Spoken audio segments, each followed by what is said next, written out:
L'équipe, j'espère que vous allez bien. Aujourd'hui on se retrouve pour aborder l'actualité des dernières rumeurs de transfert. C'est donc acté, Messi a décidé de rejoindre l'Inter Miami. L'argent de l'Arabie Saoudite n'a pas suffi, pas même la dernière offre XXL. Selon plusieurs sources, Al Hilal était monté à 500 millions d'euros par an pour un contrat de 3 ans. C'est affolant. En dehors du cas Messi, on va s'attarder sur les prémices du mercato estival des clubs français. L'ouverture officielle du marché des transferts, c'est dans 2 jours. Et certains d'entre eux ont déjà lancé les hostilités. Je vais pas en dire plus. Les amis, je compte vraiment sur vous pour m'éclater le bouton j'aime, comme vous le faites habituellement. Mais je veux encore plus sur la série Mercato. C'est bien pour le référencement et c'est significatif à mes yeux. Merci à tous ceux qui le feront une fois de plus. On entre dans le vif du sujet, l'équipe avec le Paris Saint-Germain qui est au cœur de l'actualité à 2 jours de l'ouverture officielle du marché des transferts. La première raison n'est autre que la décision de Messi de rejoindre l'Inter Miami plutôt que de retourner au Barça ou de s'envoler pour l'Arabie Saoudite malgré un contrat record. L'Argentin s'est justement confié hier dans les colonnes de Sport et Mundo Deportivo pour révéler son choix avec un mot sur le séjour de 2 ans au sein de la capitale française.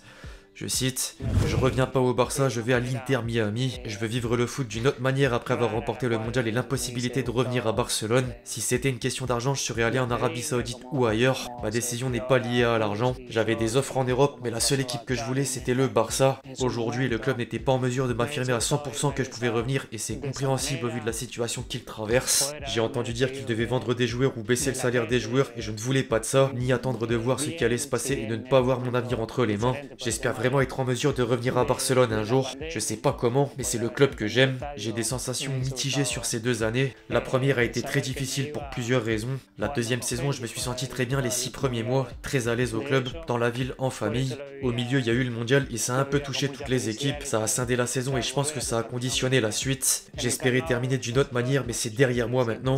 J'étais pas heureux, je profitais pas et ça a touché ma vie personnelle. Je ratais beaucoup de choses avec mes enfants. Fin de citation. Alors Messi est susceptible de retrouver le sourire sous le soleil floridien et le PSG peut passer à d'autres dossiers comme Neymar. Sky Sports rapportait récemment que le Brésilien ne veut que Manchester United avant une nouvelle approche de Chelsea, tandis que Sport vient d'annoncer qu'il s'est proposé au Barça suite au dénouement du cas Messi. En dehors des 2 éléments de la MNM, les dirigeants parisiens sont ouverts à un départ d'Ekitike. Selon RMC, l'attaquant souhaite rester sans pour autant fermer la porte à un nouveau défi sous 2 conditions. Avoir du temps de jeu d'une part et jouer l'Europe d'une autre. C'est culotté pour le coup vis-à-vis de l'année qu'il vient de passer. À en croire la presse portugaise, le Sporting porte un intérêt pour l'ancien Rémois, au même titre que Bichabou au passage. En parlant du Sporting, les amis, Ugarte aurait bel et bien choisi le PSG et le 4ème de la Liga Portugal devrait récupérer pas moins de 60 millions d'euros. Le club de la capitale est même sur le point d'officialiser ses 2 premiers recrues estivales avec la venue d'Asensio. En plus de l'Espagnol, Luis Campos continue de négocier avec Jorge Mendes pour s'attacher les services de Bernardo Silva et une offre sera bientôt posée sur la table. A noter que l'équipe vient de sortir une information sur un autre joueur de Manchester City, car Gundogan, qui arrive en fin de contrat, plairait beaucoup en interne. J'avoue avoir personnellement du mal à croire que les Citizens laissent partir les 2 au même endroit. En parallèle, la direction parisienne cible encore les 2 frères Thuram. Mbappé essaierait de convaincre Marcus de venir, alors que Kefren attise la convoitise de plusieurs écuries européennes à l'image de Liverpool. Le dernier a en revanche peut-être lâché un indice sur sa préférence parce qu'il a aimé un post avec le nouveau maillot rouge et bleu via Instagram. Est-ce que ça veut tout dire? Affaire à suivre. Quant à la question de l'entraîneur, Nagelsmann reste l'option numéro 1, bien que Thierry Henry ne semble plus parti pour inclure le projet du technicien. Quelques clubs français sont également concernés par la quête d'un nouveau coach, comme Monaco qui s'est séparé de Julien Clément après une triste fin d'exercice. Le club de la Principauté prépare néanmoins l'avenir avec l'arrivée de Thiago Scuro en tant que nouveau directeur du football. Le chantier est similaire du côté de Lyon. John Textor a tranché pour conserver Laurent Blanc sur le banc lyonnais avant d'attirer Louis Jean en provenance de Marseille pour le poste de directeur de recrutement de l'OL. Chez les joueurs, le club rhodanien a dit au revoir à Oussem Aouar qui s'apprête à s'engager pour 5 ans avec la Roma et Moussa Dembélé qui est remercié.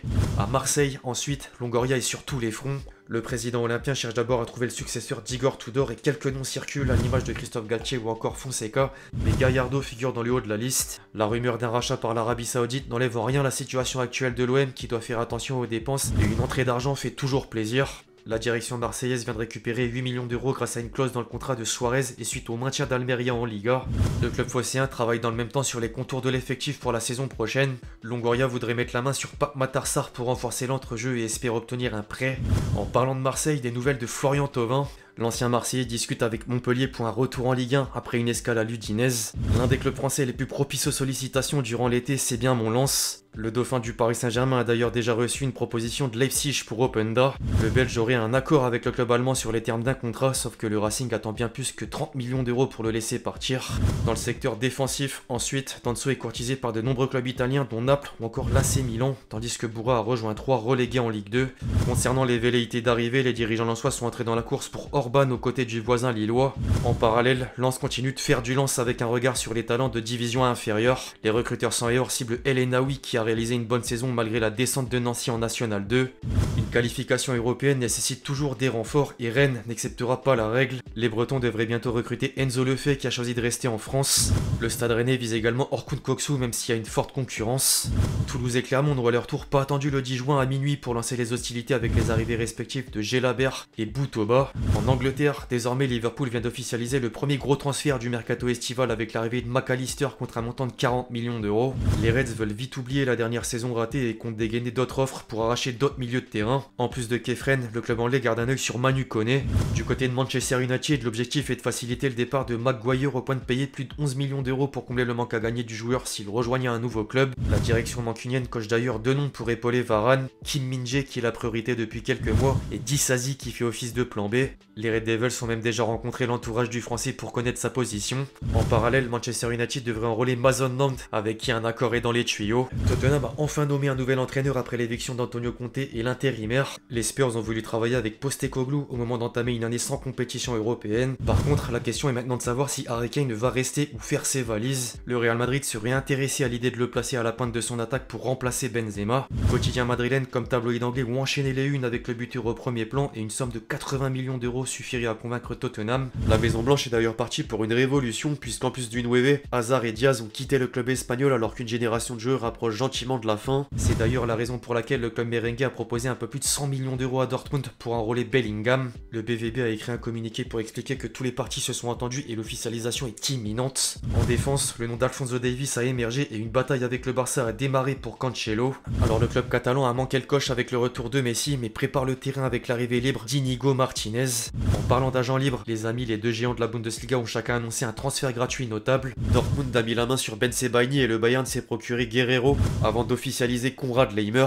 Le club munichois veut vraiment mettre les bouchées doubles pour permettre à Tourelle de concurrencer les plus grands à l'échelle européenne. A noter que le Bayern lorgne toujours Declan Rice et pense à Vlahovic plutôt que Kane qui a dit non pour débarquer en Bavière. Le Werder Bremen a également profité de la situation de Naby Keita pour le décrocher librement. En dehors des transferts gratuits, Gladbach a nommé un nouvel entraîneur en la personne des Seoane, libre depuis son éviction de Leverkusen en début d'exercice. En parlant de coach, Di Marzio a révélé qu'Allegri est conforté sur le banc de la Juventus. En revanche, Di Maria va bel et bien quitter la vieille dame. L'ancien parisien pourrait soit retourner au Benfica, soit accompagner Messi à l'Inter Miami. Après la prolongation de Leao, l'AC Milan a écarté Maldini des bureaux de la direction milanaise, un choix qui a surpris tout le monde et même certains joueurs. L'ancien Lillois Théo Hernandez et Maignan menacent le président des Rouges et Noirs de voir ailleurs suite à l'événement.